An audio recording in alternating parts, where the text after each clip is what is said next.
is shortened. Kevin presented the budget, his proposed budget, to the Board of Education February 25th. I believe Board of Finance members received it the next day. This week, the Board of Ed to hear from major department heads and principals and go through the budget, ask our questions, etc. Tonight is a joint meeting, obviously, between the two boards. The Board of Ed has a lot of deliberations to accomplish by next Tuesday. So we have requested, and Jeff has agreed, that the Board of Finance joint meeting tonight will be limited to about 8 o'clock. And that allows the Board of Ed to continue with its deliberations. So hopefully we'll have a robust conversation. If there are questions that you bring tonight, Kevin may be able to answer some of them, if not all of them, and we will certainly follow up if that's necessary. Want to thank very much Kevin and his whole staff. Each budget year is a challenge to put together all the information and put together a cogent budget. This year more than ever. And I think the staff has just put in yeoman's number of hours. So thank you for that. We wanted, sort of like from a high level position, our assumptions and goals for this year's budget that the Board of Ed approved back in January. The highlights revolved around COVID recovery, which consisted of how to deal with learning losses or gaps, and how to pay attention to special social emotional needs. We also want to continue our work on our math performance for the district. We want to address the achievement gap between regular education students and special education students. And we want to continue our work on English language arts and our portrait of the graduate. In our conversations this week as board members, we've asked a lot of tough questions because our realization is that the 3.9% budget increase is large. So we are working diligently to see to what extent might that come down and still satisfy the most pressing needs for next year. So we are literally in the midst of those deliberations. So before I turn it over to Kevin to sort of give us the highlights, I know you've heard his presentation, but I think there's some things he wants to highlight. Jeff, did you want to say anything? Yeah, a couple of comments. First, thank you for inviting us into your meeting today. We realize it is a very compressed time frame. And one of the questions that came out today from the media was, did you have questions and answers? Well, with 6 days, it would have been tough to even get questions, and it would have been unfair to expect the Board of Ed to respond with those in 2 days. So we dispense with that from the past, and so we're just going to answer questions from our members today. I did get a text from Chris Strout, who is attending via voice, but he's on mute. So he is in the meeting, but as a call-in. So we've got 5 members here. A couple introductory comments. First of all, this was the best laid out presentation I've seen in all my years. You've introduced New World, makes it a heck of a lot easier for us to understand your budget. I know it was a lot of work. I know that Ann was very instrumental in getting New World in. And I have to tell you, it makes a whole lot of difference, easier to review a very complex budget. So thank you for doing that for us. And the last question was to thank the Board of Ed. I know it was a tough year. Hopefully next year will be a normal year, but this year has been very difficult. And I think all of us in town are proud of the way you've managed in schools through an extraordinary year in the history of Wilton Schools. So kudos to all of you for doing that. So I'll turn it back over to you, Kevin. You can take it from there. And then we do know we have an hour. We'll have time for our questions. At 1 hour, we will close our meeting. So just everyone on the Board of Finance be aware we have a 1 hour limit. Okay. Go ahead, Kevin. Thank you. Great. And so just as a housekeeping note, I can see, looks like we have Chris Straub, as you mentioned, as a call-in. So Lucille's going to try to promote him to a panelist. So at least he can, he's not a forced mute here. So she'll take care of that. So thank you. You have the summary. So just given the compressed time frame, I thought I would just present kind of a high-level overview and some remarks and areas I wanted to key in on, because I imagine there are areas of interest for all of you. So first, thanks again for taking the time to come together and participate in this critical work as we plan the budget for fiscal 22. The context for this budget is the global pandemic and the myriad challenges and unknowns that accompany planning a subsequent school year in a pandemic environment. So that is the backdrop for us. When we initiated the budget construction process, we began, as Debbie just noted, by establishing a set of guiding assumptions. Chief among those assumptions was a belief that by the onset of the next school year, we'd be moving toward more typical operations and no longer in the midst of the pandemic. In terms of budget, what that means is that we did not budget for extraordinary COVID-related costs like large volumes of PPE, additional sneeze guard barriers, or other equipment that would promote social distance. We did not budget for additional custodians, nor did we budget for potential extraordinary special education litigation or potential compensatory service costs that may result as if families come forward and make claims that their services have been denied or disrupted. So these are some budget risks, but still unknowns. We are assuming that we'll be in a recovery phase and did budget in response to that belief. Our budget goals speak to learning recovery, addressing, as Debbie noted, so pardon the repetition here, addressing mathematics improvement and responding to students' social, emotional, and mental health needs. The majority of our dollars is dedicated to staffing. In the proposal I put in front of the board, I propose to retain the 2.0 certified elementary teachers we hired this year, the 2.0 special education paraprofessionals we hired to support individual students who moved into the district from out of state this year, and the 0.5 high school social worker we added in December of this year to address student mental health concerns.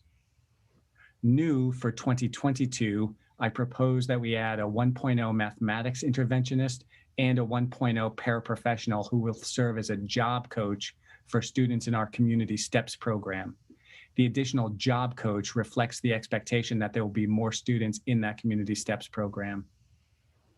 To offset those increases, we proposed reducing 1.5 certified FTE at Cider Mill. These are 0.5 reductions, respectively, in art, music, and PE. We've reduced those as a result of enrollment decline. They do not represent a reduction in programming. We also reduced a 1.0 executive secretary position in our custodial services department. One significant question that many may have is how could we possibly consider adding staff when enrollment is still projected to decline?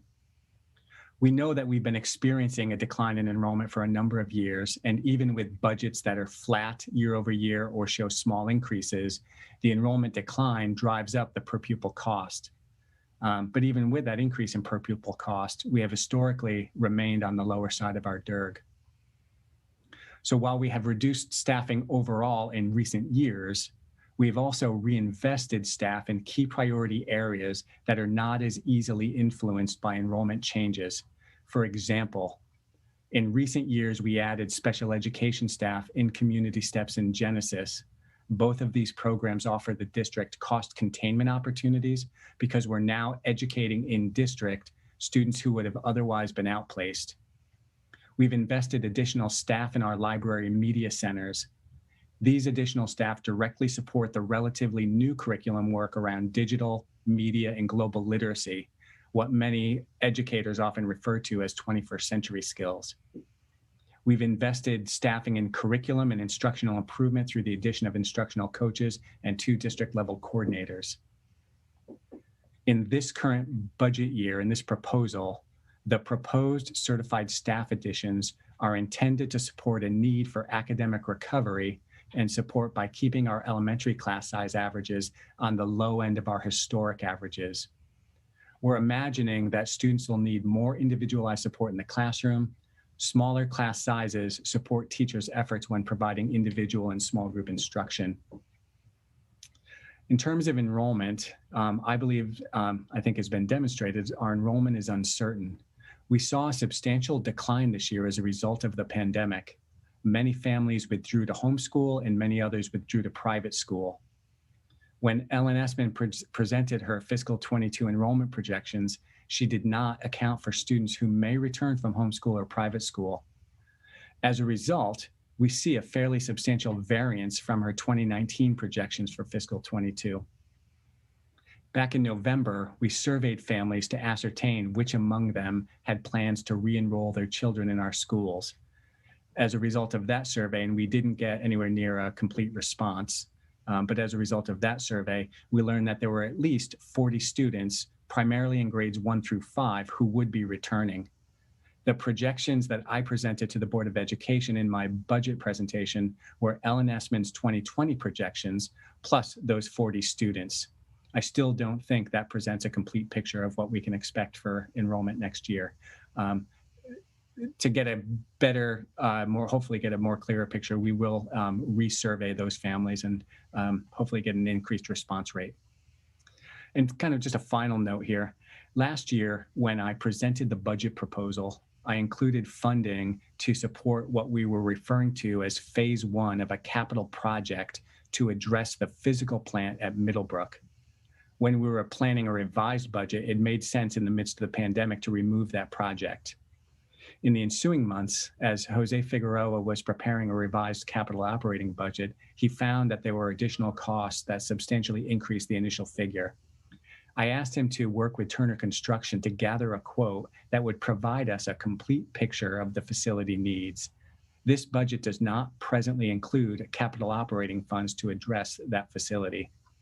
My intention is to develop a comprehensive understanding of the facility needs and then engage all of you, so that would be Board of Education, Board of Finance, as well as our Board of Selectmen, in a conversation about how best to address some of these bigger picture school facility capital needs. And as Debbie noted, the Board of Ed has been engaged this week in 3 very in-depth budget workshops, and we'll be using the second half of tonight's meeting to continue those deliberations.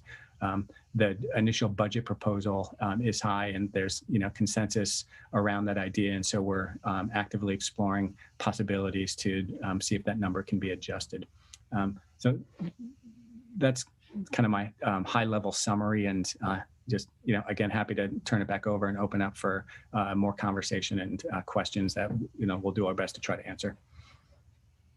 Okay, well, why don't we start with some questions? I'd like to start with Chris. Chris, can you hear me and/or turn off mute, because you're probably the most tenuous on the communication line? Are you there? Yeah, hi, Jeff. It's in and out a little bit. Thank you.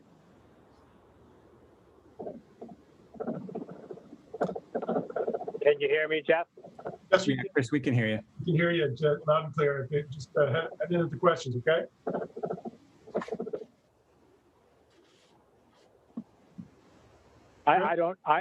My questions were delivered in advance, Jeff. I don't have anything else. Yeah. We have 5 questions that Chris sent in an email earlier today, and Jeff, I think you forwarded those as well. The first 4, we have to go back and just do a little bit of research to get the responses, which, as we've done in previous years, we'll just put into a document and compile the question, the answers, and then send to everybody. The fifth question was a question about restructuring bus routes. It's a good question and one that we look at every year. So our transportation manager looks annually, and we have routing software that we utilize to see if we can reduce a bus or compress routes.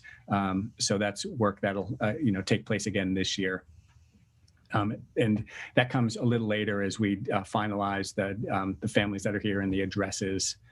So it's work we'll do, but we won't have an answer immediately on what that may yield.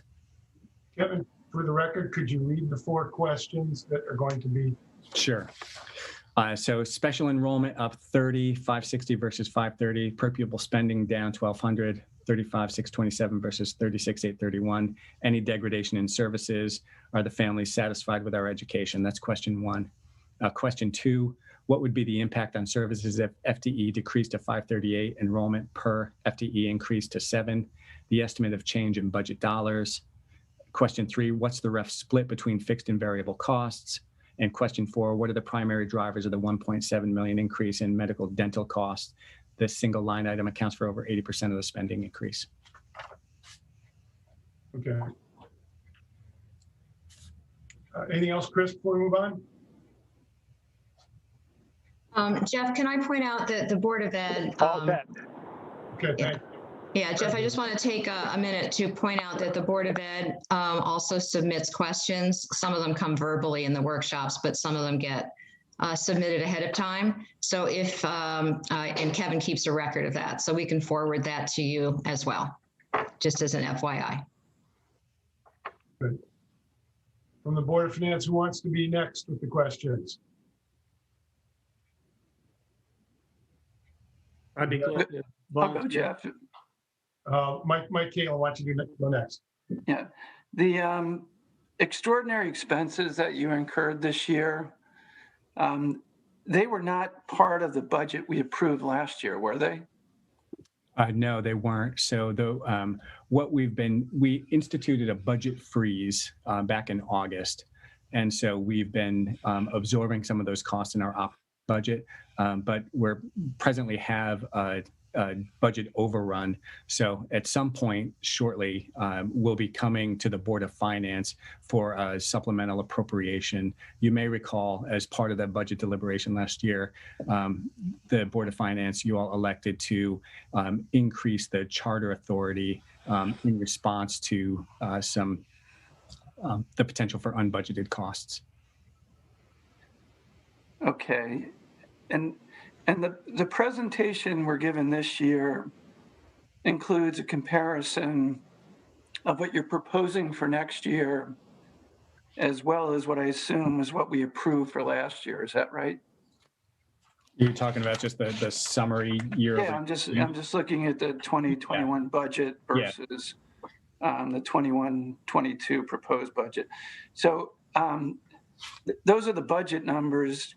Can you give us a sense of how the actual experience is matching up with that? I mean, how are we doing?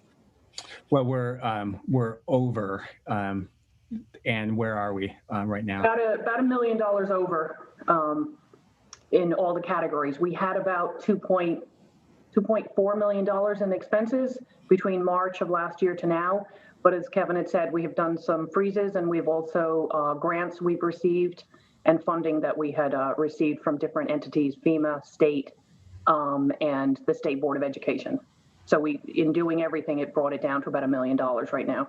Yeah, and we've been, Mike, we've been waiting, just trying to extend the timeline before we approach the Board of Finance, because some of the federal grant, FEMA, for example, they've been delayed in responding to some of the requests. And so we've just been trying to buy some time so, we can bring the request as low as possible before we go for that supplemental appropriation. Right, and the overage in the actuals, that's mostly due to those extraordinary expenses? It's all due to them. Yeah. Yes. Okay. Yes. Oh yeah, we have a tracking on everything that we've done. Okay, so apart from the extraordinary expenses, it looks like the budget is pretty much on target, or? In terms of our operating expenses? Yeah. It is. I mean, we've, as I said, we imposed a freeze. And so we've redirected, resources that we would have spent in different ways had we not been in the midst of a pandemic to pick up some of these extraordinary costs. So there are things that we didn't, that we had planned for that we didn't do. Yeah, and I'm interested in that though. So were there things that we planned to do that we forewent doing and then anticipate we're going to have to actually do this year or the coming year? I'll have to go.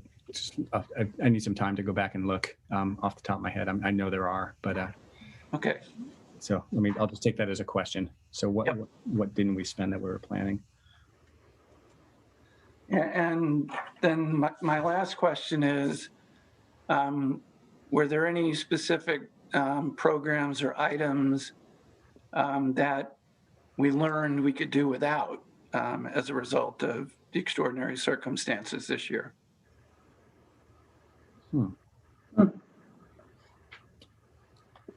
Kevin, if I can just give an overview for Mike so he can understand, like when we talk about the freeze with, and I'm not going to get into what we say gave up or didn't do because I don't know those offhand, but you know, the basic things of training and conferences, obviously we didn't have them because we couldn't do them in person. Athletics, transportation for athletics, officials, things of those categories. Hard copy books because we weren't in school for the majority of the year. We put some of that money into ebooks and licenses. So all those type of expenses that we would normally do for training, additional classroom supplies, things like that. Those were the things that were frozen. We made sure that the schools had everything they needed, but all the things that we couldn't do are the items we didn't spend to offset the expenditures that we were seeing from COVID. Good. Thank you. All right, I don't have any other questions, Jeff. Okay. Who'd like to be next? Kevin, Stuart? Stuart, go ahead, Stuart. Be happy to. Well, the first thing is I just echo Jeff's comments. I think it's in terms of what I've seen for the past 4 years that I've been here, well done. I sort of pride myself in reading every page of the budget and reading all the accomplishments and watch the Board of Education presentation that you did, Dr. Smith, and you know, thought that directionally, it just seems we're in terrific shape relative to where we otherwise would be without the consistent leadership of the Board of Education and the leadership of the school system. And I'm just impressed by how well we've done. With that, Kevin, you've addressed my major question, which really is, you know, continuing on with discussions we've had in prior years around the ESPN projections on student population and the projection that over the next 6 or 7 years we'll continue to lose student population, and that appears potentially to have accelerated because of movement to private schools. And that just juxtaposes with the addition of full-time staff. You know, it would just seem, you know, evaluation of temporary resources rather than full-time resources to maintain flexibility is something, at least in the business world, that we might consider. But on the flip side, I would have thought that we would hear more about need to do more next year to recover for the students who've been shortchanged or didn't have enough opportunity this year with remote learning, that we'd have more of a bubble for intervention next year, and that we'd have to do more spending, at least on a permanent basis, but at least to help students catch up next year. I did see that we're adding a math interventionist, which I'm sure a lot of the parents are happy with, but is one really enough? And again, you know, to me, I would do these things on a non-full-time employee basis, or you know, to keep flexible in terms of having those resources available. But I guess question number one for me is, do we have, in terms of the plan, is the expectation that we will have lost a lot of, you know, that a lot of students will need more help than they've had, you know, given the lack of opportunity this year? That's really a big question. And is that something we, you know, how do we intend on addressing that within the existing employee population?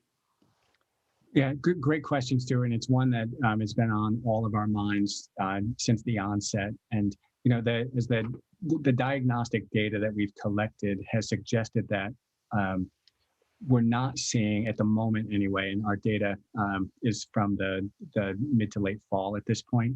At that point in time, we weren't seeing the kind of lag in literacy and language arts that we might have expected.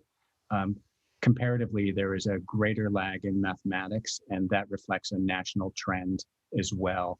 And so strategically, what is I noted kind of in the summary, at the elementary level, we're really relying on keeping those class sizes as small as possible so the individual teacher can respond in real time in the day-to-day curriculum to provide support resources for individual kids. I think the other concern that I think we know is out there, we're just not clear yet on the potential magnitude, is around students' mental health and well-being. We know we have a small handful of kids who have done very, very well in this environment. We know that there are other kids, again, it's, small numbers, but who have really not and have, checked out from the learning. And so I think some of those kids are going to need more intensive supports. But, what, I think typically we do is we collect diagnostic data. We have been able to be fairly nimble in providing responses. In this current year, one of the steps we took that the Board of Ed approved recently was to provide a supplemental math instruction program that's running right now at all 4 of our schools. And so taking steps like that will help us respond. But I think, part of our work is going to be to develop as clear a picture as possible about where kids are. So in terms of the math intervention, there's one math interventionist that's been added. I believe it's Cider Mill. So is more of that help? Wouldn't that be almost required for next year, given some students would be falling behind even more? Well, like I said, so we're relying very heavily on our classroom teachers, and we're working through the curriculum, and so I think that'll be driven by our diagnostic data. We do know there's a substantial need at Cider Mill, and that's why the proposal for the additional staff member is there. Sure, a lot of parents are screaming hallelujah about that once they see that data point. Just switching gears, so as Chris pointed out, the benefits, I saw in the line items that group insurance is up in very high percentages everywhere. So I assume there's something going on with the group insurance. I know that 2 years ago, we saved close to $1 million overall because the insurance performance actually improved and we brought that cost down. Looks like we've just about, we'll give that savings back up next year. Is that about the, I probably have the magnitude off, but it seems considerable when you add it all up. Yeah, go ahead, Ann. Stuart, I just wanted to make sure because on the note that I saw, it said that it was $1.7 million up. So I was not sure where that number came from because it's just above $500,000. It's like 500. That wasn't mine. I don't know where that came from. Okay, so there was a question. So it increased just over just $500,000. So that's a 6% increase for us. Yeah. For dental and medical. There's 2 reasons for that increase. 3% is put through from just our pure claims. So if you can imagine the last 12 months, our claims for elective surgery, things like that were down. So the general increase would have been 3% based on the historical side, which is what we always do. But then the thought process is post-COVID, if people start going in for those elective surgeries again, even if it doesn't happen until January, there's a 3% in there too. For that number to go up. And this all came from our broker from analysis that they had done through the past 12 months, including our stop loss. I guess just to cut it short, Ed, Yep. there are any opportunities for savings there that we are considering? If it's just performance-based with the expectation that people will be doing more next year, given that it'll be a more normal environment. So you're saying this is a one-time spike and may flatten out in subsequent years?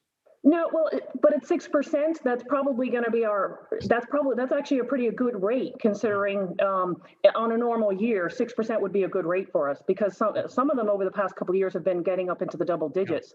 Yeah. Okay. If you remember, I think it was 3 years ago, it was 10 and 17%, whether it was a PPO or a high deductible. Right. Okay. One or two other questions and points.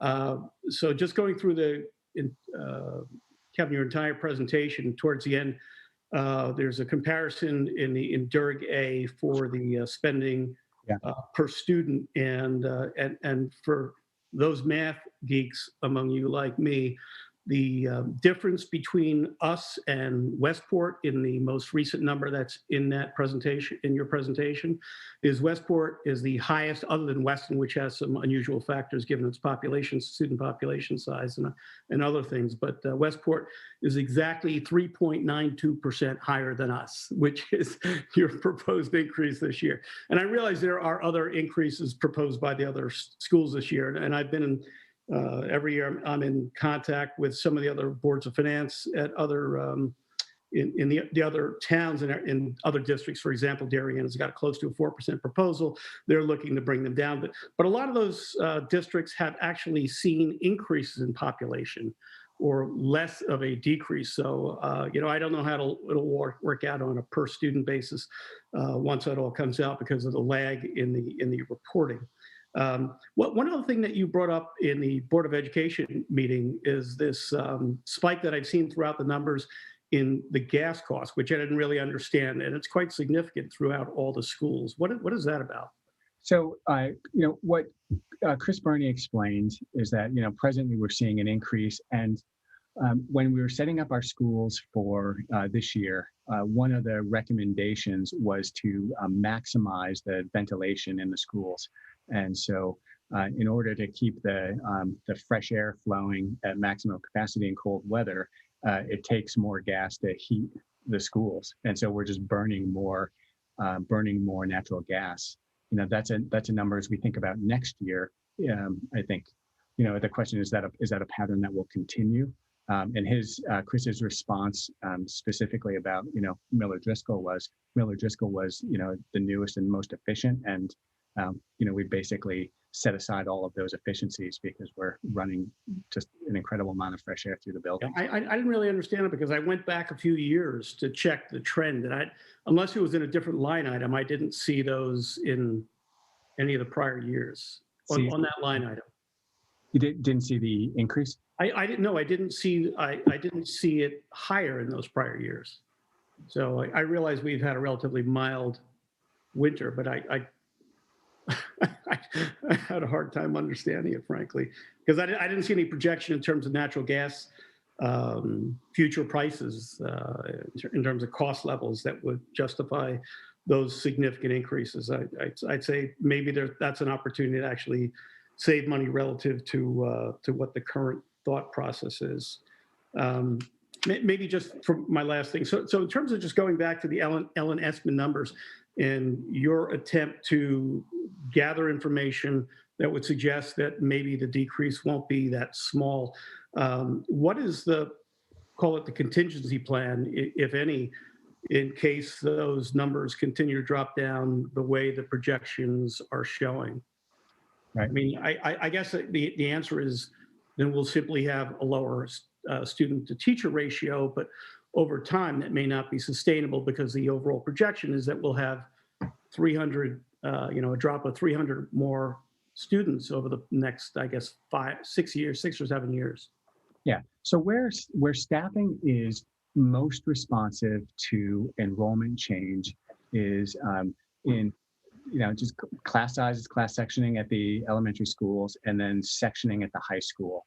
I'll come back to the middle school in a second because that model doesn't respond as efficiently to changes. So I think as we continue to see, as enrollment declines and we are managing, within our comfortable class sizes at the elementary levels, if we had, as we did in this budget, I guess 2 years ago, if we have a need for fewer classroom teachers, we would just close sections. Similarly, at the high school, as those numbers come down, because they staff to the section, we can reduce, sections and, FTE at by 0.2 increments. The middle school, when we're talking, specifically about classroom staffing, because the model is different, we operate at a team basis, and so kids are organized in, small groups of about 100 or so, and are served by 6 teachers on a team. When we hit a critical mass there, we would look at, reducing an entire team. And so I ran those numbers, and we're not quite there yet. But that's how we would address the classroom staffing. I think when you get beyond the classroom and you look at other support staff, again, that becomes a little bit more challenging because particularly on the special ed side of the house, the needs are driven by IEP service hour requirements, and then. In terms of non-special ed, other staffing, as we did in this proposed budget at Cider Mill, if we had less of a need for music staff because enrollment's down, we would reduce. If we had less of a need for PE staff, we would reduce, and so on. If I have time for Jeff, for one more question on Genesis, how are you feeling about the trend regarding number of students that are in Genesis, given what we first talked about when the program was formed, that we'd have an increasing number of students go into our internal program and take them out of outside services. The overall special ed seems to have call it a more normalized increase this year comparing to 2-3 years back. I believe it even relatively rather flat, which I would say probably is thanks to the Genesis project. But in terms of the number of students going into it, how does that look this year versus last year, and what's the projection for next year? Yeah, we're I think we're proposing an addition of a few students. Andre, do you want to take that question? Genesis is doing great. We have seen a number of students. If you recall, when we began Genesis, I made no promises about returning students, although I thought we might see some students return from out-of-district placements. We have seen a number of students return from out-of-district placements to us. And as of today, we have 19 students on board. We had a new student start with us today. So we have 19 students. I expect we'll see a couple of more before the end of the year. And we're already seeing a number of middle school students who are looking at the program to come in September. So I think Genesis is doing, it's moving along ahead of schedule. I think the 4 teachers there have done an extraordinary job building a community and creating a much value added program. And I think all that we wanted in terms of cost avoidance is bearing fruit, has already borne fruit and continues to bear fruit.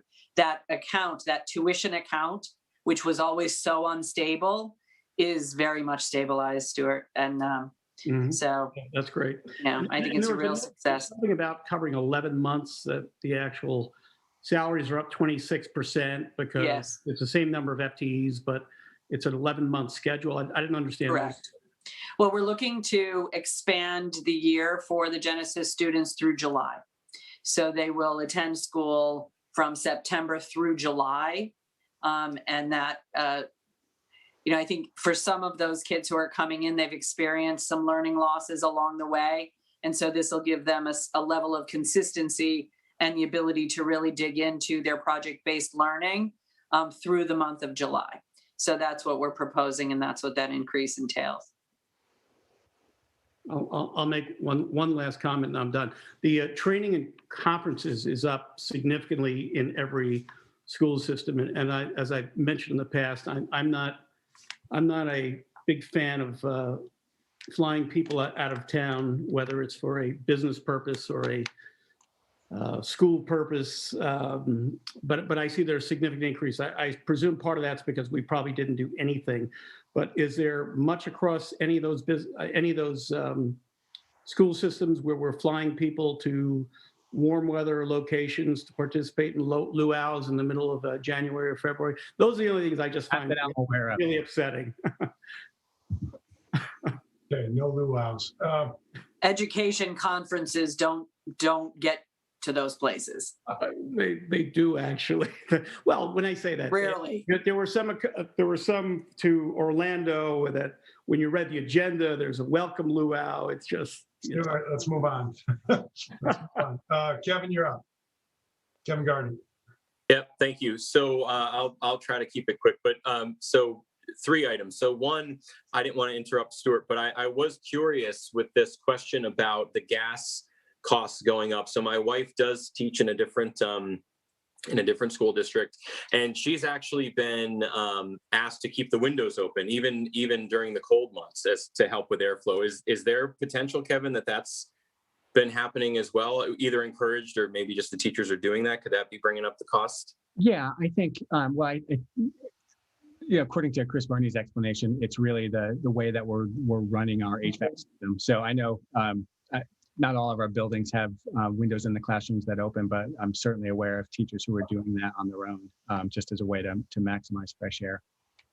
So it's the usage that's driving that number. Okay. Kevin, if I can just And- jump on that, Kevin, or real quick, I just wanted to, in case you didn't know, that we had a study done at the beginning of COVID, which was required by the state because we had to upgrade to a different type of filter because of the virus. And as Kevin said, to filter fresh air into the building more. So it's counter to our trying to do our energy savings. It was counter to everything that we've tried to put in place. And we had to put these different level filters. The company that came out and did the whole evaluation was very, very impressed with the systems that the school had in place, the maintenance of them, the records they had on everything, that we did have they were efficient systems, that they were they were able to do what they need to do with the filters to make sure that the executive orders were followed through. Great. So one other question and one other comment. So and not that I'm advocating to increase the budget more, because I know this number is pretty high already. I love this idea of the marketing specialist. I'm curious about learning loss for younger children. So not to get too personal, but I have a child in kindergarten, a child in third grade, and I know the third grader does well with distance learning. The kindergartner, whenever it's distance, doesn't really learn much. And so I just wonder about, should there be additional expenses expected to catch up children that are in these younger grades, maybe K1 and 2, something like that? Yeah, Kevin, it's a great question. Something that we've been thinking about too. And what's in the budget is just keeping the additional certified staff at those levels that we hire to keep class size averages around 18, which would help our teachers. That's on the low end of our historical averages. And so as teachers are working to catch kids up, whether it's individually in small groups, having generally smaller class sizes will serve that. Got it. Okay. And then I just wanted to more of a comment. So Chris touched on the transportation increases, the benefits increases.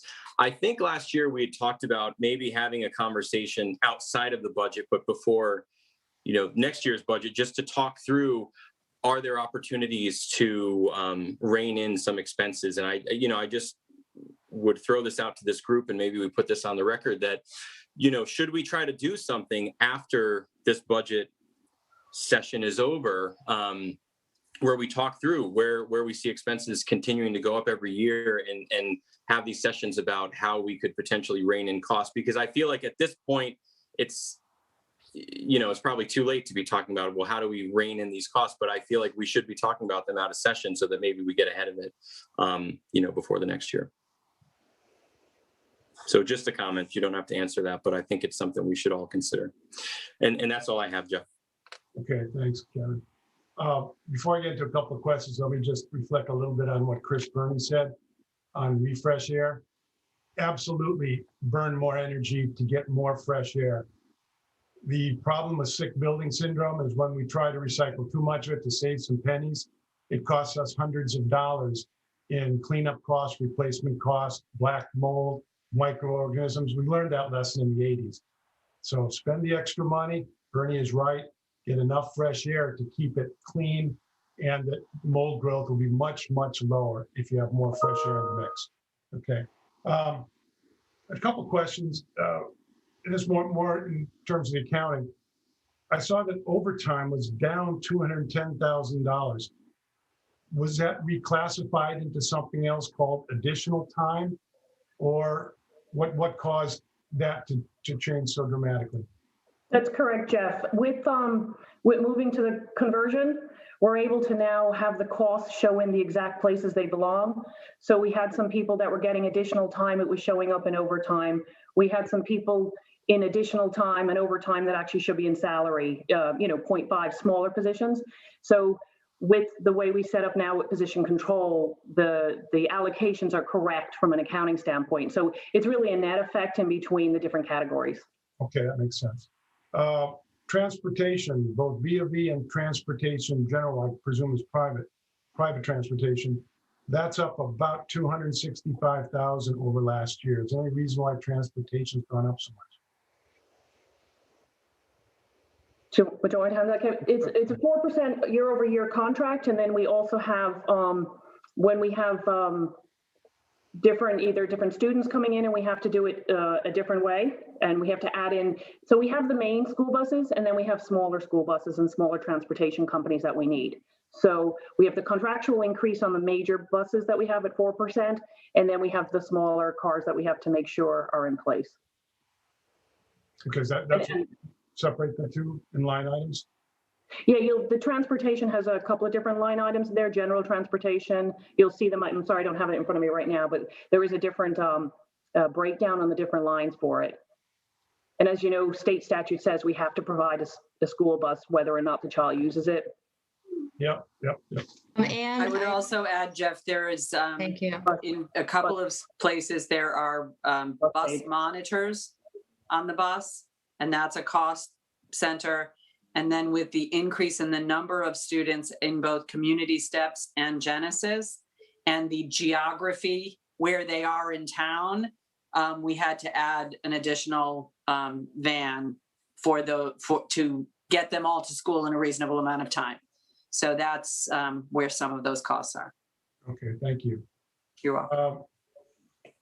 How much of the current budget do you believe, it's a Kevin question or an Ann question, how much of the current budget going forward at fiscal 22 is COVID recovery that we might not see in fiscal 23 a year from now, and therefore is transitional or temporary? Yeah. I think we may see some staffing reductions. So hard to quantify at this point, but in this proposal, we've elected to keep class sizes on the small side. So if we come out of the pandemic and are feeling good about where kids are achieving and looking at enrollment, that might be an opportunity. Okay. There may be some, this is, I think, more marginal. We added some additional cleaning supplies that we may be able to let go of. There's some, again, there are marginal costs for the more expensive filters that we're using. We may be able to revert back to the less expensive filters. I think it's a little hard to quantify, but I think there are areas where we could see some opportunities. Okay. Regarding Esmond's projection, I found her over the years to be very accurate, and so I'm glad you went back to her. It shows continued enrollment decline for the next 5 years, which is the same as all our neighboring towns except Norwalk. What proactive things are we doing to adjust to smaller enrollment for at least the next 5 years?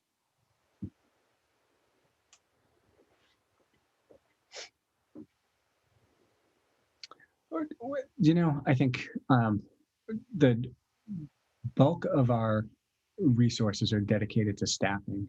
And so, at this point in time, we can, as I was discussing earlier, we continue to monitor classes, numbers of sections, and so on. So I think, that's where, as we're thinking forward and thinking about where we would adjust the budget downward as a result of enrollment, we would be looking at our staffing.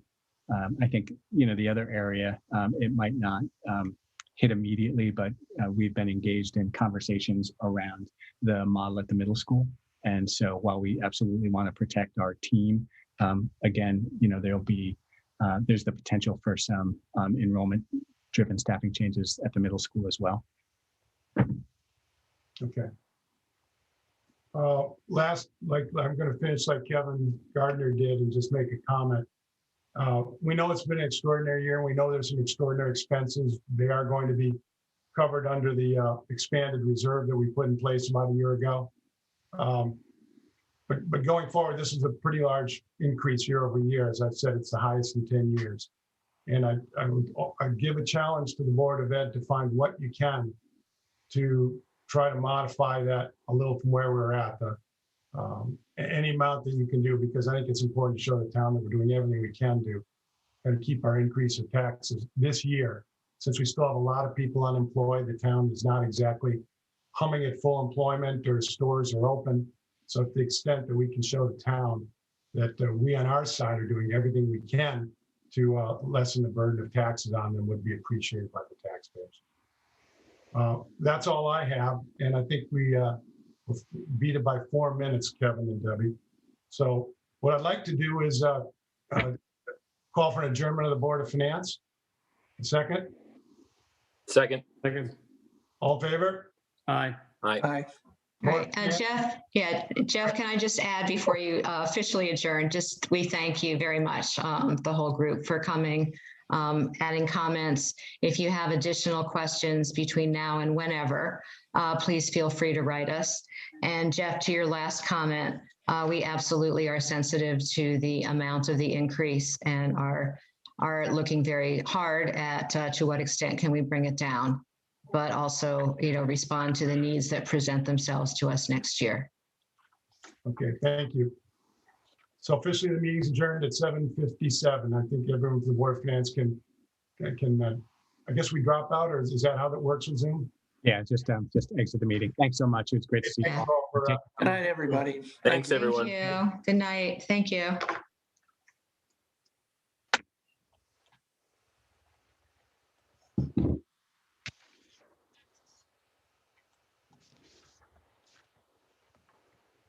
Okay, is it just us at this point? Am I right? Yes. Okay. I want to thank you, Kevin, again, for your quick work and your whole team, I'm sure, at putting together some items for us to discuss in terms of possible budget reductions. I'm cognizant of the time. So I thought one way to make it slightly more efficient is if we can go through the list that you submitted to us and where all, we're not going to take any formal vote tonight, but if I could just get a sense on which items we are unanimous about, and then we can just kind of move on. And then we'll know which ones to cycle back to discuss. Does that make any sense? So for instance, if we all agree that we're going to use the ESSER grant, we don't need to discuss that anymore. So we'll just go through the items that Kevin has listed out, and I'll read them if you don't have the list in front of you. And then we'll know what to circle back to that we either need more information on, or we want to think more, or we want to try to convince each other. So Kevin, is that a way to start, or did you have any new information? Nope. I think that's a great way to go. Okay, great. Okay, so the first item is moving the cider mill interventionist and the 0.5 social worker using the ESSER grant funds that are $170,000 next year, and then I think it's a 2-year grant, it'll be another 170 the year following. So is there any, can I just have like a just informal, and this is not a vote, just an informal kind of show of hands so we can know where we're. It makes sense. Yes. Okay, great. Okay. All right. How about the deferment of modeling the Middlebrook bathrooms? And I think that the assumption there is until we get it into a larger plan and figure out what to do with large capital expenses. Right. Yep. All right. Okay, let's move. Yeah. But can I ask a quick question regarding the grants? I'm not 100% clear if all those funds have been allocated or not allocated. I was under the impression that it already was allocated. Not there are other grants. We're not talking about, So we can. Yeah, sorry. I was a little confused on that. But. Yeah, we should come back at some point and go through the grant money that we get. But the ESSER funds are not what you're thinking of that we had talked about yesterday. Okay. Yeah. Okay. Thank you. Okay, so going back to the deferring the bathrooms, we're okay with that? Yep. Yeah. Can I just sort of? Yes. Okay. All right, so here is, we want to, the plan is to keep some money in the budget as a contingency in case enrollment surprises us or goes up more than Esmond's projections are. So enrollment only kind of driven increase. Rather than put 100,000 in there, reduce it by 40,000, bring it down to 60. Are there any issues or problems with that, or can we assume that that would be an okay move? Yeah, that's just a roll of the dice. It'll be what it'll be when we figure out when we see what the final enrollment is. Oh. Okay. But yeah, that's okay. That's fine. All right, so the next one is reducing digital resources largely through eliminating presence learning. Any thoughts, questions? Do we agree on that? I think can Fran give us some guidance there? I mean, does this make sense, Fran or Eric, to do this? I would ask Andrea that Or question. Andrea? Or Andrea? We've been using presence learning.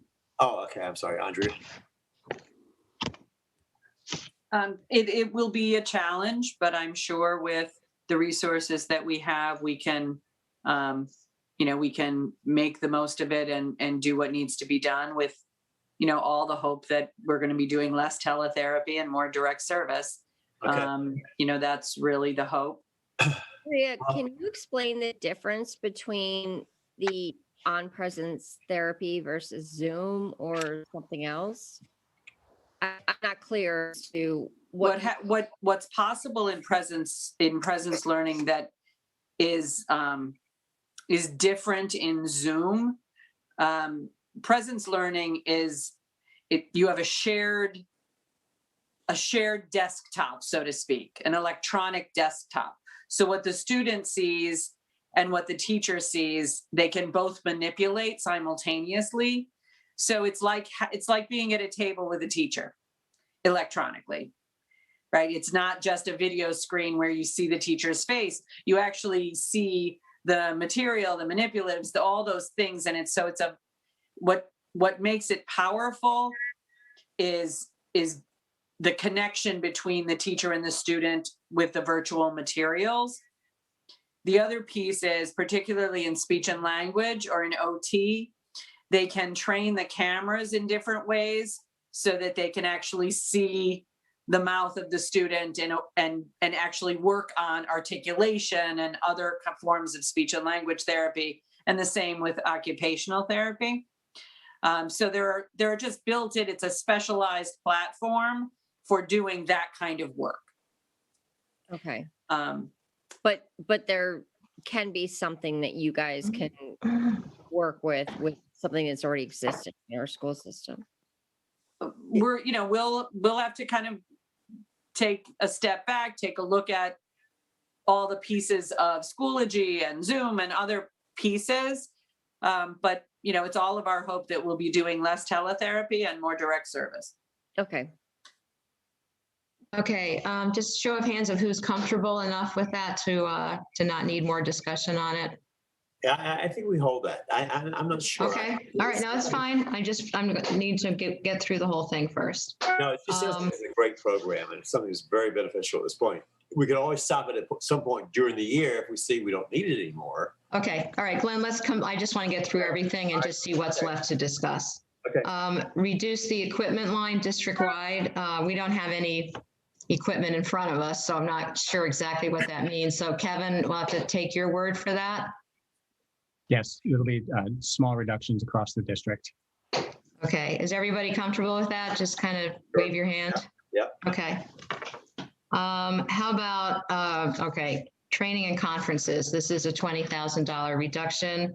I know that, again, this is a line that has taken, reductions in the past. So Kevin and or Chuck, do you want to give us any insight? Can we still maintain the necessary focuses next year? I think, well, as we discussed earlier this week, we'll go back and work with the principals beginning tomorrow and just reprioritize to make sure that dollars that are in the budget are focused on our key priorities. And there'll be other training opportunities that we'll have to continue to defer. Okay, and I know that, if we could get, was it Jen, did you ask for a more detailed list? Yeah. So in your discussions, maybe a list will be forthcoming. Thanks. Anyone have a problem with kind of taking Kevin's perception and moving on? Moving on. Okay. All right, the secretary at Middlebrook and the reassignment of clerical help from special ed to Middlebrook. That's quite a savings, which I think it's a remarkably high salary, but that just happened. It's the individual that is being talked about. So anyway, are we okay with that? Yeah, if he says he can make it work, that's fine with me. Yeah. Okay. All right, and all right. So here is the projections of sort of the buffer for outplacements. Andrea usually budget for 3, and this is reducing it by 1, so the reduction would be a possible 2. So we're increasing the risk there. Any board members have any comments, or Andrea, do you want to add anything, or can we move on? Okay, let's move on. Yep. With the understanding it does increase risk. Yep. It's okay. Andrea, typically every year, how many surprises do you have? Oh, it's hard to say. I know it varies every year. It's hard to say. In the past couple, what have we been at? We usually, there are usually 2 or 3 kids who come out of the blue, or something happens that at budget time we were unaware of. Yeah. This year, I anticipate, it's a tough year to anticipate anything, as we all know. So, but we have a little bit of a cushion, and ultimately we have to do what's right for the kids. So not having it, if a student needs to be placed, we will make that placement. We'll just have to dig into other accounts to do it. We'll have to find it. Right. I mean, that's the risk. So there will, there could be any, but that's always the risk we make every year if something comes up that was unexpected. Yeah. Right. And I'd like to think that by maintaining $60,000 of contingency money for increased enrollment and still 2 special ed, that perhaps they both don't go south. Right. Yep. So yeah, that's the way I'm thinking about it. Okay. Then we get to the reduce the 1.0 certified at Wilton High School based on enrollment. And those are the sectioning across, I can't remember how many subject areas there are. So my only question there would be, Bob talked about the traditional student to teacher ratio range at the high school. And, his first proposed budget would have decreased that. So we don't necessarily need to do that, but I just want to make sure we're not doing, jumping way over it. That's all. I don't think we are, but as long as that's confirmed. Yeah, I'll talk to him in the morning, and I'm not sure how he tabulates that number. So, Okay. So we'll get our heads together in the morning when we meet at 9, and I can send you what that is based on the way he calculates it. All right. Yeah. I mean, I think what we're doing is asking that it not be decreased, but we also don't want a huge increase. We would need to talk about that. Right. Okay, great. Thanks. Otherwise, I think it's fine. Anybody else? Is everybody okay with that? Yep. I am. Okay. Mm-hmm. Okay. And then the next thing, oh no, I lost my list. You're up. Here, never mind. I found it. You're up to the major ones. Yeah. Oh, that. You're at the ones that I'm okay if you lost it. Right. How convenient. I know. Yeah. Oops, sorry.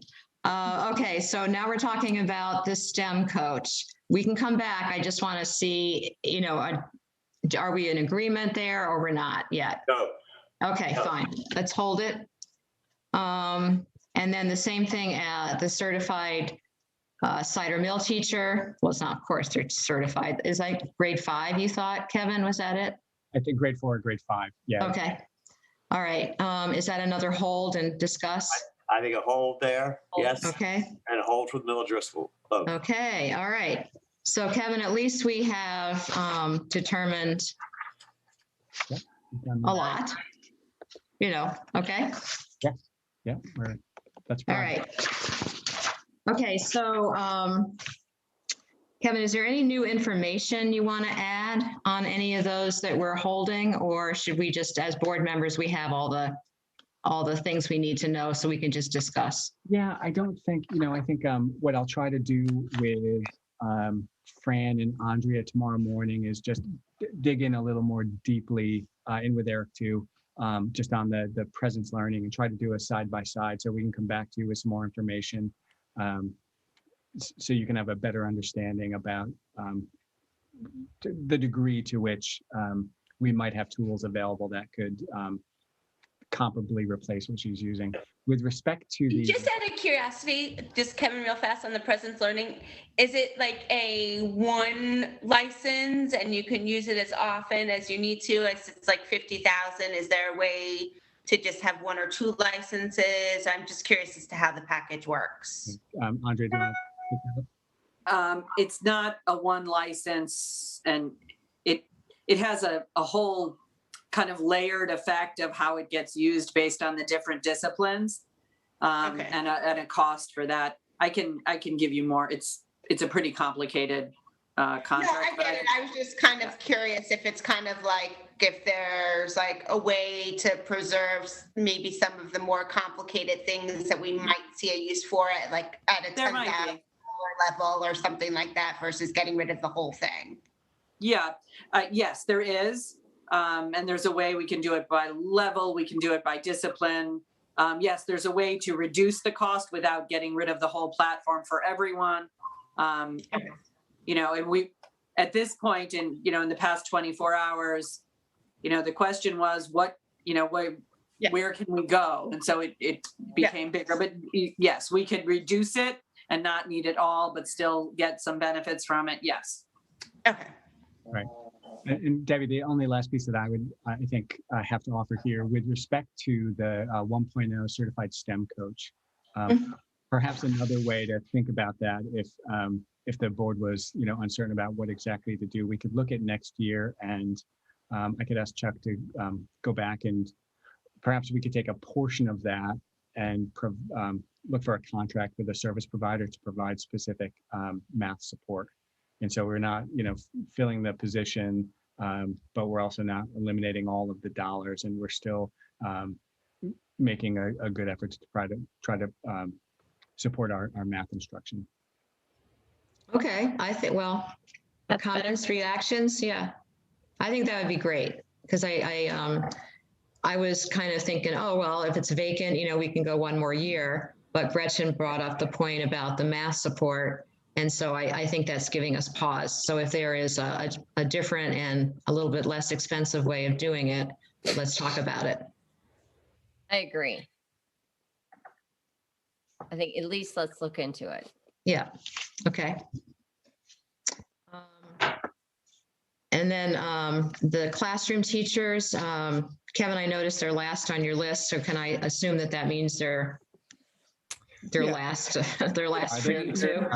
These are positions, I think, you've heard, my thinking on this, and you heard it as recently as tonight in the conversation with the Board of Finance. But I do think in this particular year, making efforts to keep our elementary class sizes as small as possible makes sense.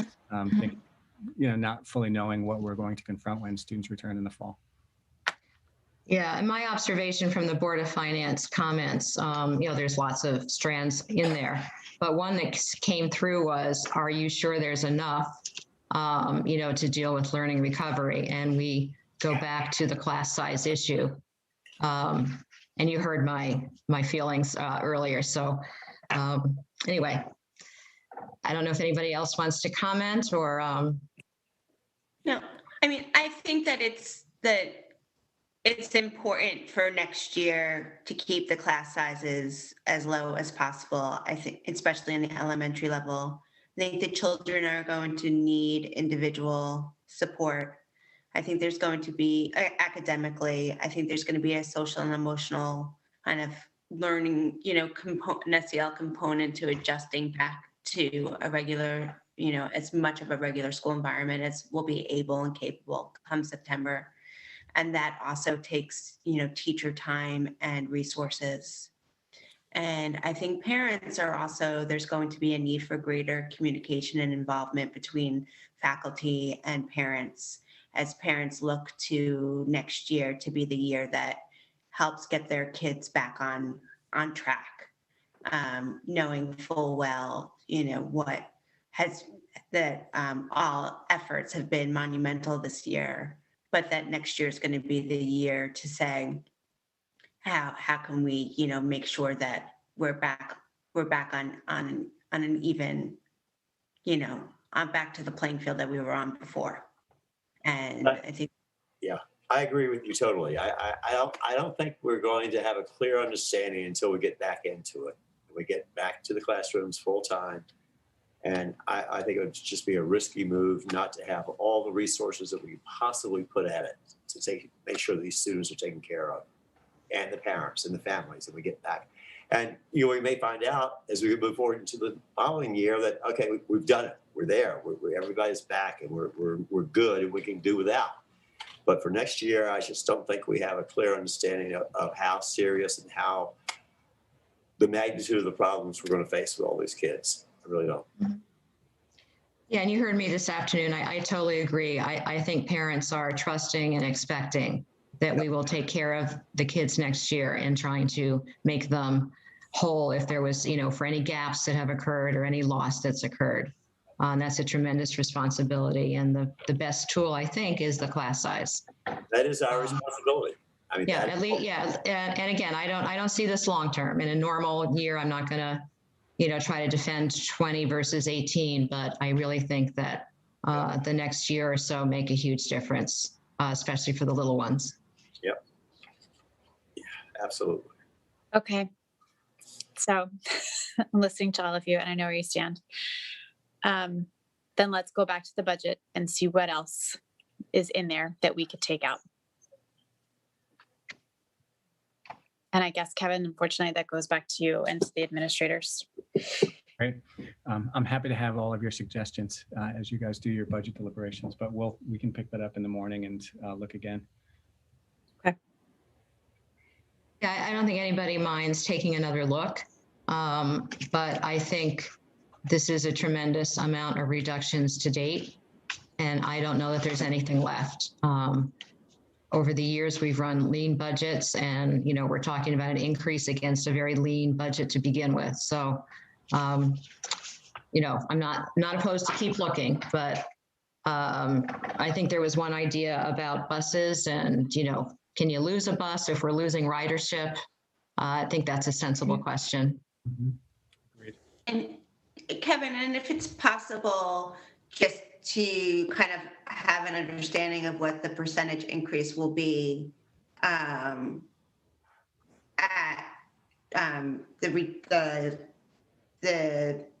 for the items that we had, agreement on, and then, what it would be if we had the, number 11 and 12 are taken off the table. And, if what you're thinking in terms of contracting costs or some other types of costs, to supplement the reduction of the STEM coach in the high school, just so we kind of have an understanding of where we are. Okay. So, so here's what I've done. I have the spreadsheet in front of me, and I don't know if you've got the spreadsheet in front of you, but you'll have to check this. So if we assume that we're going to, so it's about 250,000. I'm just going to set aside Presence Learning for a moment and just focus on the staff. So if we held on to the 2 certified teachers at Cider Mill and Miller Driscoll, and then held on to half the salary for the certified STEM coach, so that's $250,000, that changes the budget proposal, I believe, to 3.12%. And Ann, I just need Ann, and I imagine Mary Ann's probably. Mary Ann's on it too, yep. Yeah, so coming in around the same one. Mary Ann's 3.3, and getting to 3.1, yep. 3.11 something. Yeah.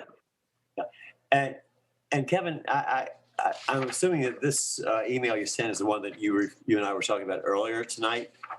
But I really would like to see from Mary Ann, as I asked in our phone conversation, the contract absolute fixed, contractually obligated increases that we have next year. What does that come to out of the total increase that we're looking for, or that we're asking in this budget? Because I think it's going to be the vast majority of what we're talking about in terms of a proposed increase is contractually obligated. And we don't have flexibility in that area.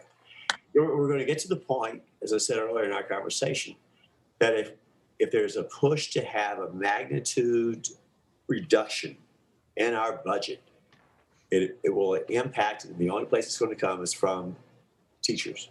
It's going to come from personnel, be they certified, non-certified, whatever it may be, and that will dramatically impact our class size, guidelines, et cetera. Other than that, as I say, $1.5 million of our increase is just get contractually obligated increases for teachers, period. That's $1.5 million. And there are others that Marianne started talking about.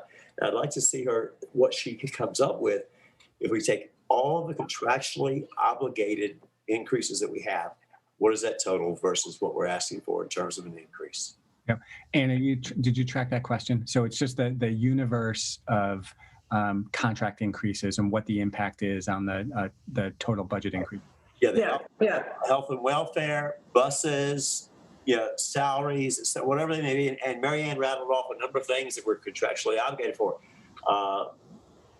And that compared to, you might want to throw into that the utility increases that we're forecasting, because we don't have a great deal of control over those. They are what they are, oil, what it may be. It's going to be 90% of what we're asking for in terms of a budget increase. And I mean, we're there. I don't know how we do anything more until we start getting down and cutting meat, okay? Because there's no fat here at all that I can see and that I feel comfortable with. We're going to have to get to meat, period. It's going to be a tough discussion. Sorry, go on. Yeah, okay, go ahead, Ann. No, just a quick one to follow up with Glenn. Marianne did actually a complete analysis of all the positions. And compared them, the positions that are active and what she's put in the budget and what their increases are. She did go through that for accuracy to make sure everything's in place. Right.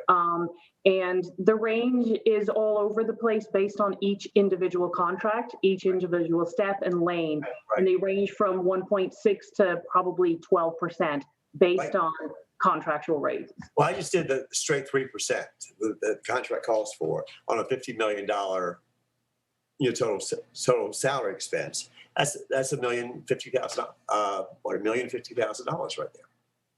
And it's skewed. Yeah, it gets skewed because of the different percentages because of changing steps. Yeah. It's not just what the annual contract is. It's if we have younger teachers now that are moving up steps too, so that changes it. Yeah, exactly. And it could be more than that. I just did the straight 3% on $50 million. It's $1.5 million. Yep. Right. Jen, I kind of wanted to ask, you seem still uncomfortable, so other than looking further, are there any thoughts you have? I think I would love to, I'd love to see the trainings and conferences and where all of our money is going for PD, for the professional development, and see what we have spent all our money in the past couple of years. And just, I'd like to take a look at that. And then maybe I would feel better. Okay. Did you guys look into the phones? That was a crazy number also. Not yet. Didn't get the full analysis of it, but we'll get it. We'll get it for you. Because it just takes some time to pull it out from the different locations to let you know. Okay. Thank you. Yeah, we were looking at the cuts. Okay. Yeah, I mean, if we can look at, I mean, at the end of the day, when you're talking about, a 3% or a 2.8% or a 3.1%, I mean, does it really make a difference at that point? If we can't get under 3, I'm not sure it makes a difference if it's 0.1 or 0.2, right? Mm-hmm. I mean, in the grand scheme of things with our entire town and how much money that would be spread out amongst each family, it's not worth, I think, probably giving something up to make up that difference. Okay. I think it's when you look at things, if you can get under 3, everybody feels so much better. But if if the only way to do that is to start getting rid of teachers that, are probably important to our kids, and that's probably not the right call.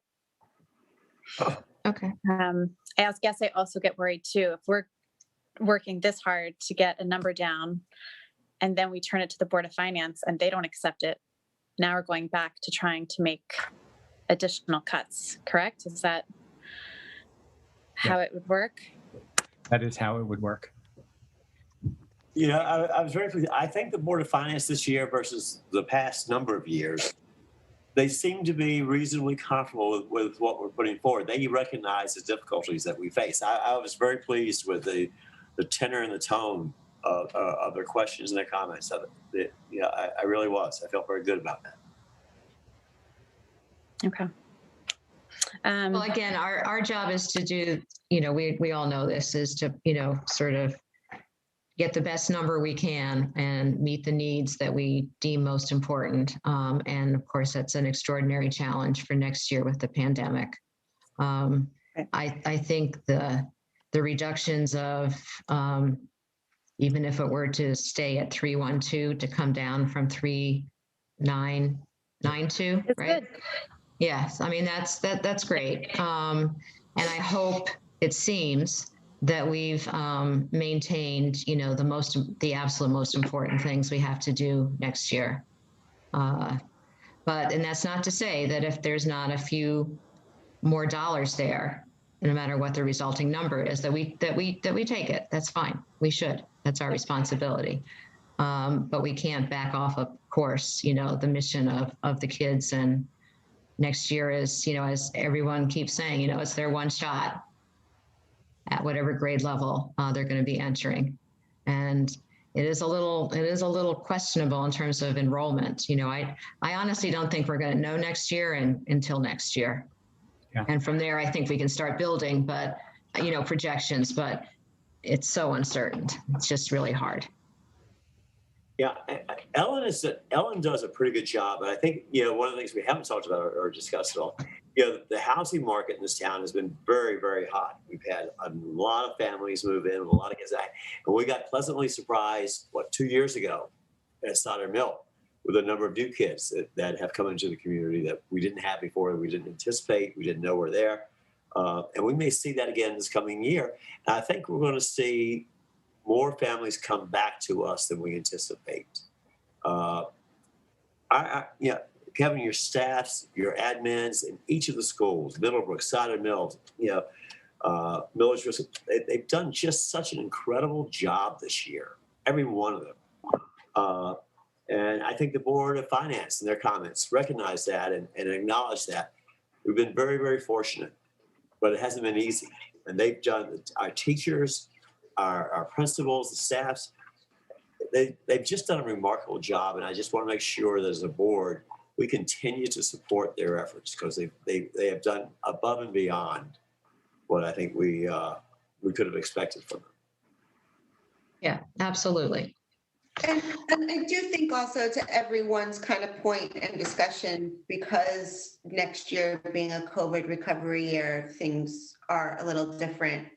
But I would like to see in the future, I think it'll be appropriate to kind of look at our declining enrollment projections and to kind of have a larger, almost philosophical conversation about what our education system looks like and what our goals are in light of declining enrollment and costs, and where we want to be and what we want to do and what we want to be as a system. And I think that is something that we will need to talk about and confront once I think we get past this kind of recovery. Okay. All right. So Kevin, you'll follow up with some of the specifics, suggestions and/or questions you've received. I will. And again, we're going to have to come into Tuesday night. We'll have another discussion, but we will ultimately have to end at a vote. And that's per charter. It's not because we're trying to rush it. It's just given our calendar, we absolutely have to get it over to the Board of Finance by March 9th. So whatever questions, like crazy ideas you have, like things like, oh, we thought about this, please send all those comments to Kevin ASAP. And Kevin, if you could turn around some of the questions that have already come, to you as fast as possible. I sure will. With the admin, the meeting with the principals tomorrow morning and the cabinet, and so we'll take that on. I'll send back to you the detailed training and conferences. We'll see if we can get an answer on the phones. I don't know that we'll have an answer on buses, but that's absolutely a question that needs to be explored. And then there were some additionals. We'll just go back into our accounts and continue to scour. Okay. Kevin, any Okay. chance, I know we talked earlier today about surveying families again in terms of who left, who's coming back. Any chance we could get a number or try to get a number before Yeah, Tuesday? that's on my list to follow up with Okay. Lucille tomorrow. So I think we'll just repeat the survey that we sent out, and we can try to get it out tomorrow and then see what comes back in the next 3 days. Okay. Okay, fair enough. Okay, any other comments, questions? Kevin, anything we need to know or do that we haven't talked about? I don't think so at this point. I mean, this is, such a complex process. So I appreciate your diligence and your engagement and, just your openness to the work here. So it's a heavy lift this year. Kevin, quick question. We had an ops meeting scheduled for what was be the Thursday of our regular board meeting, the 11th. And now the board meeting is going to be on the 9th. Are we going to do the ops meeting, or are we just going to postpone that until next time around? So that's a great, and Debbie, you have a conflict that morning, right? She's got a conflict for the 11th. Yeah. But that's not, I don't mean to to hold anybody up. So it's just a FYI. I don't know. I'm flexible. There's nothing critical. We're doing all this work now. I don't think there's anything critical that we need a meeting on the 11th unless you have something specific. Yeah. Well, you know what, my hope was to just kind of revisit the facilities conversation with that group. So let me, it's not in my top 3 at the moment. Yeah, I know. It's fine, right? I mean, if we want to delay it, that's fine. We don't have anything to discuss from a facility standpoint regarding Middlebrook. So if you want to hold off until we get back the details from it'd be I'd like to have that meeting. Okay. The ops committee hasn't met in some months just because of the craziness of this year. Right. I think, again, the Board of Finance, the budget is relatively new to them, and they had some questions tonight, but they may have more. So I just want to make sure that whatever opportunities we can, that we can meet and talk so they fully understand and we understand what their questions are, because when they start deliberating, it would be helpful not to have surprises. Yeah. All right, so we'll plan on keeping it for the 11th? Yes. Okay, good. All right, great. Okay. Sounds good. And while we're discussing these, the policy meeting, I think, is supposed to meet on the 9th. Yes. Since the 9th is a big day, do you want to move it, or? Nope. Are you okay with it? I am. Okay. All right. Just thought, since we're all discussing this, I'd ask. Yeah. Was it no rest for the wicked or something? Whatever. Weary. We're going to get it all done. Yeah. What else can we do on Tuesday? We have teaching and learning on Tuesday also. Yes. Well, okay, Kevin, you're just going to knock yourself out then. Yeah. If my daughter has to be on Zoom all day, I can be on Zoom all day too. All right. So anyway, so thank you again for everybody for hanging in there, and for Kevin and you and your team for doing such hard work in such a short amount of time. So thank you so much. All right. This meeting is adjourned. Thank you. Thank you. All right, thanks, everybody. Good night. Good night, everybody. Good night.